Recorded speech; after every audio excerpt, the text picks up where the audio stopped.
Welcome to this deep dive. When you're stuck in totally stopped traffic or staring at a massive sink full of dirty dishes, the idea of absolute spiritual liberation feels, well, completely out of touch. You're just trying to survive the daily grind. Yeah, the gap between the messy reality and true peace really does feel impossible to cross. I mean, we tend to categorize things, right? Yeah. Mundane chores over here and deep spiritual enlightenment way over there. Right, totally separate boxes. But what if that exact daily grind is actually the starting line? Today, we are diving deep into an explanation of verses 25 to 35 from chapter 13 of the Gita.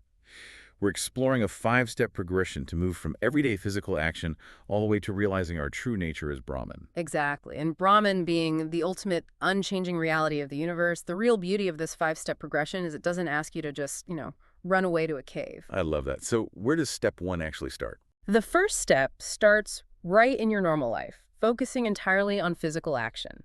You basically take your prescribed daily duties and simply dedicate them to a higher power, and then you accept whatever the result is as a gift.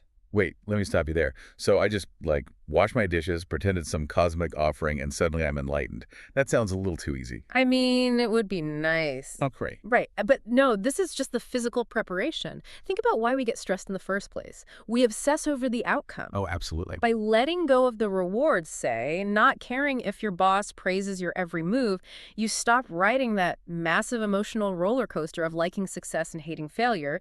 You neutralize your blinding likes and dislikes. Okay, I see. So you're reducing the frenzy of constantly chasing material things.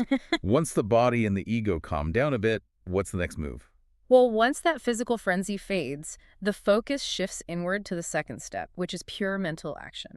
You transition into mental refinement through deliberate relaxation and concentration meditation. So I've calmed my mind down and stopped sweating the small stuff.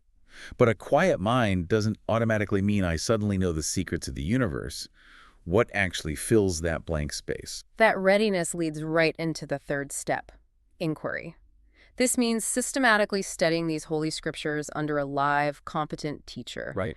But the key here is approaching it with a completely open mind, not filtering the teachings through all your past assumptions. I have a huge problem with this, though, because you study these texts and they tell you that you are this immortal, joyful being.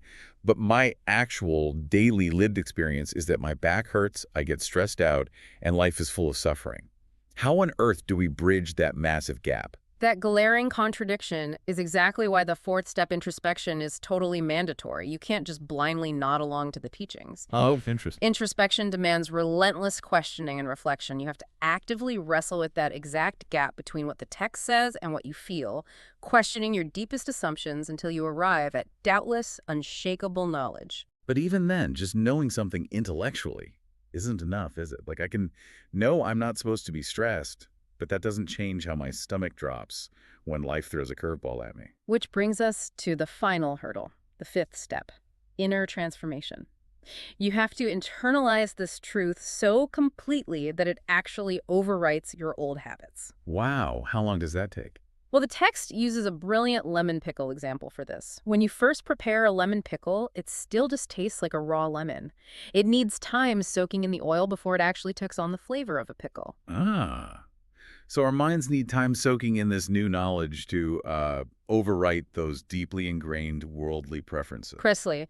And through that transformation, you finally separate the observer, which the texts call the Atman, or pure consciousness, from the observed, which is just our inert physical body and the world around it. It's almost like playing a really immersive VR game. The events in the game are definitely happening, and your character might even take damage, but the observer, the actual you, sitting on the couch with the headset, is totally and completely untouched. That is a fantastic way to look at it.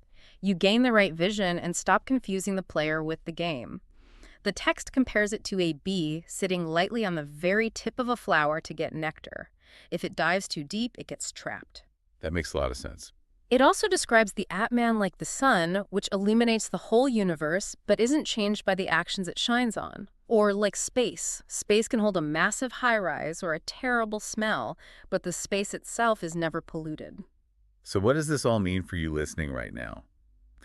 By moving through these 5 steps, from physical action all the way to inner transformation, we shift from being hopelessly trapped by our attachments to the ultimate freedom of witnessing life as if it were a dream. Yeah, the events still happen around you, but your true nature remains completely untouched. Which leaves you with this to think about. If every person and event you encounter is essentially a creation of your own dream, how does that change the way you'll react to your biggest stressor tomorrow? When you're staring at that sink full of dirty dishes, who is really doing the stressing?